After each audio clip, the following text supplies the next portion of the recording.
Good morning friends. Set theory का एक problem देखेंगे। ए करके एक सेट दिया है जिसमें एलिमेंट्स है A B C D. B करके दूसरा सेट दिया है जिसमें एलिमेंट्स है D E F G H. और दोनों के साथ यूनिवर्सल सेट करके एक सेट दिया है जिसमें एलिमेंट्स है A B C D E F G H I. मुझे ये रूल वेरीफाई करना है, A intersection B bracket dash is equal to A dash union with B dash. ये रूल वेरीफाई करने के लिए मैं स्टेप बाय स्टेप आगे बढ़ूंगा। सबसे पहले मैं लिखता हूं एज पर गिवन सेट ए मुझे क्या दिया गया है, वो है A B C D. Set B मुझे क्या दिया गया है, वो है D E F G H. और इन दोनों के साथ मुझे यूनिवर्सल सेट भी दिया गया है, वो भी मैं लिखूंगा। Universal set U is equal to elements है A B C D E F G H और आई।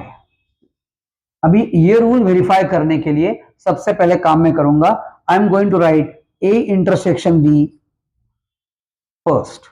ए इंटरसेक्शन बी का मतलब क्या है, ऐसे सभी एलिमेंट्स जो ए और बी इन दोनों सेट में कॉमन है। सेट ए में भी है और सेट बी में भी है। ऐसे एलिमेंट्स कौन से हैं, गौर से देखोगे तो पता चलेगा। ए बी सी डी ए के एलिमेंट्स है, D E F G H B के एलिमेंट्स है। दोनों में कॉमन होने वाला एलिमेंट मात्र डी है। मैं लिखूंगा A intersection B is equal to D.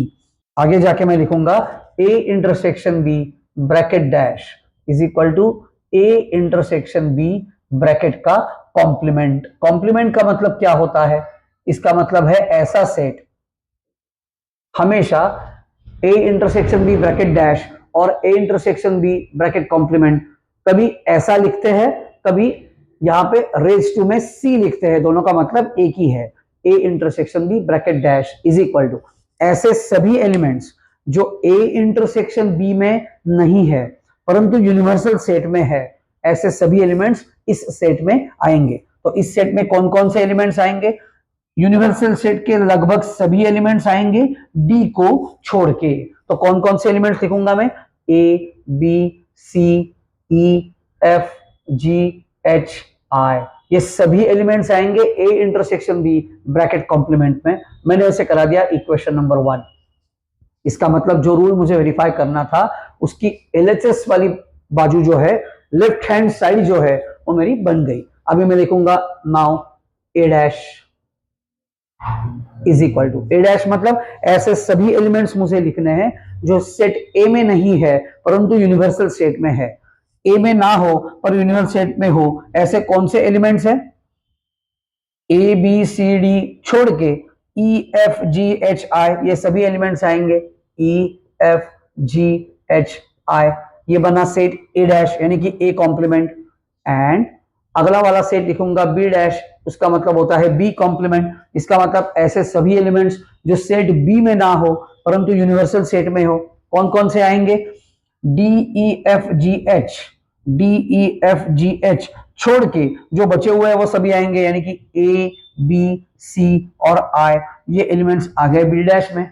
सबसे लास्ट में मुझे लिखना है therefore A dash union with B dash. A dash union with B dash मतलब क्या करना है, ये जो दो सेट्स है उनका मुझे यूनियन बनाना है। यूनियन बनाना है मतलब क्या करना है, ए डैश और बी डैश इन सभी में आए हुए एलिमेंट्स को इकट्ठा करके लिखना है without repetition of the elements. Without repetition मतलब जो ऐसे एलिमेंट्स है जो सेट ए डैश में भी है और सेट बी डैश में भी है, उनको दोबारा नहीं लिखना है। तो कौन कौन से एलिमेंट्स आएंगे, एलिमेंट्स आएंगे A B C E F G H and I. मैंने उसे करा दिया इक्वेशन नंबर 2। अगर आप गौर से देखोगे इक्वेशन नंबर 1, जो सेट इक्वेशन नंबर 1 में आया है वही सेट इक्वेशन नंबर 2 में भी आया है। मतलब इक्वेशन नंबर 1 जो A dash I am sorry A intersection B bracket का डैश इज इक्वल टू ये सेट रहा, इस इक्वेशन की आरएचएस इस इक्वेशन के आरएचएस से बिल्कुल मिलती जुलती है। तो मैं लिख पाऊंगा from equations 1 and 2, finally from equations 1 and 2